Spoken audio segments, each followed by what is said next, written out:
That white Cadillac Escalade pulled up, so I stepped forward and said, "Can I help you?" And here it was Lois. Our eyes met. She put her head down and shook her head and said, "Wrong house, wrong house." What is a murderer doing in my driveway? There is no possibility of parole or early release. On a frigid March day in 2018, a 56-year-old grandmother named Lois Riess drove away from her home in Blooming Prairie, Minnesota. But Lois wasn't just leaving behind her small-town life. She was abandoning her infamous nickname, Losing Streak Lois, and embarking on a sinister new path as Stormy Liberty. Behind her, she left the murdered body of her husband, David, sparking a series of brutal events that led investigators on a multi-state manhunt. This is the chilling case of Lois Riess, a woman who turned to murder in her quest for a new identity. It all started when Greg Oswald, a deputy sheriff, received a call from a man named Mike Anderson. Mike was deeply concerned about his business partner, David Riess, who had been missing for 16 days. Employees had been unable to contact David, and his home, located 100 feet from where they raised waxworms in Blooming Prairie, was locked. There were also disturbing signals from David's wife, Lois, and missing receipts and checks. Over the next few hours, members of the Dodge County Sheriff's Office and the Blooming Prairie Police Department arrived at the Riess home. It was a cold day, with temperatures hovering around freezing and a light snow covering the ground. Two of David's employees from the waxworm farm met the officers there, both worried about their boss and friend. Initially, the officers found the home locked, with a couple of lights on inside, but no one answered the door or phone calls.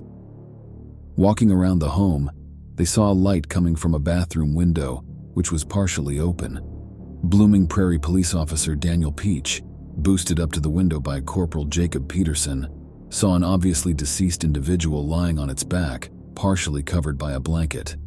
Both of the corpse's feet were sticking out from under the blanket.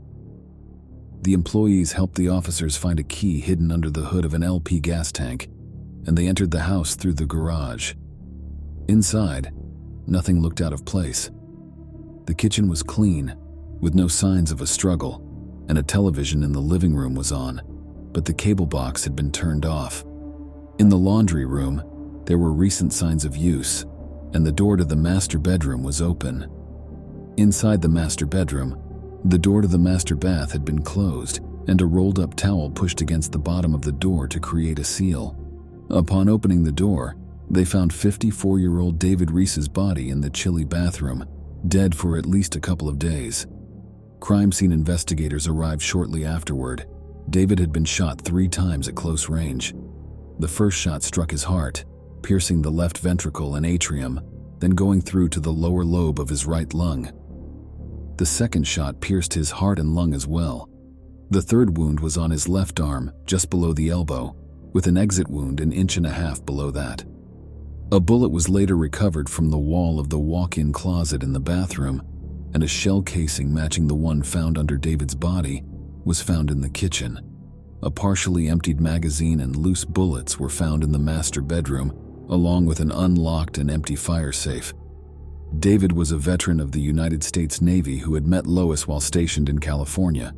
They married in 1982 and returned to Rochester, Minnesota.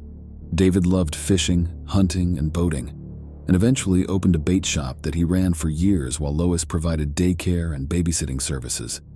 In 2010, David closed the store and started raising waxworms to sell to bait shops. The couple had 3 children and a growing number of grandchildren. A social services worker once filed an affidavit against Lois for allegedly stealing money from her mentally disabled sister's guardianship account and spending it at a casino. While no charges were filed, Lois was required to pay back over $100,000, though there was no record of her doing so. Authorities in the area nicknamed her Losing Streak Lois due to her gambling habits and thefts to cover her debts.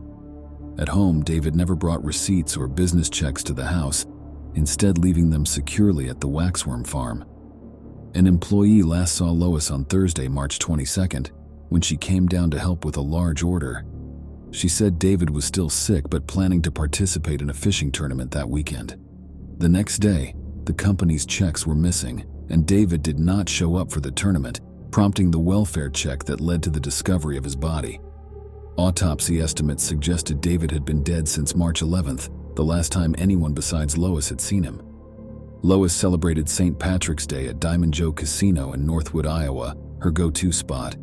She stayed at a nearby hotel and called an old friend, Louise Ashelon, to meet her at the casino. By March 22nd, Lois had cashed business checks and moved money into her account, roughly $11,000. She was ready to roll. Lois then headed south to Fort Myers Beach, Florida, a place she and David had been invited to visit by acquaintances. She arrived at the home of Tess and Rod Coster, who had invited them. And we kept talking about Florida and how we were buying rentals and they should come down and visit with us. When Tess recognized Lois from the news about David's murder, Lois fled. That white Cadillac Escalade pulled up, so I stepped forward and said, "Can I help you?" And here it was Lois. Our eyes met. She put her head down and shook her head and said, "Wrong house, wrong house. What is a murderer doing in my driveway?" She then targeted Pamela Hutchinson, a woman of similar build and appearance, befriending her with a plan to steal her identity. They were spotted on CCTV together, but on April 5th, Lois shot and killed Pamela in her rented condo. Lois then abandoned her Escalade, stole Pamela's car, and withdrew money from Pamela's bank account. She traveled to Ocala, Florida, and checked into a Hilton hotel using Pamela's ID. By April 7th, she had made several ATM withdrawals and bought a new cell phone under the alias Stormy Liberty. On April 9th, Pamela's body was discovered and a nationwide manhunt began. Lois's Escalade was found, but she was already headed west to Texas and Louisiana. Her car was spotted by a license plate reader in Texas, but no connection was made. She was also reported to have won a prize at a Louisiana casino using her own ID. On April 8th, Lois attempted another ATM withdrawal and paid for gas with cash before moving on. She was last seen in Refugio, Texas, before heading to South Padre Island near the Mexican border. Search for a woman accused of killing a tourist on Fort Myers Beach now shifting to the border with Mexico. Law enforcement officers now scrambling to see if they can intercept her before she can try to sneak out of our country and into Mexico. Meanwhile, we're getting new information about what she did on Fort Myers Beach after cops say she killed a tourist just to steal her identity.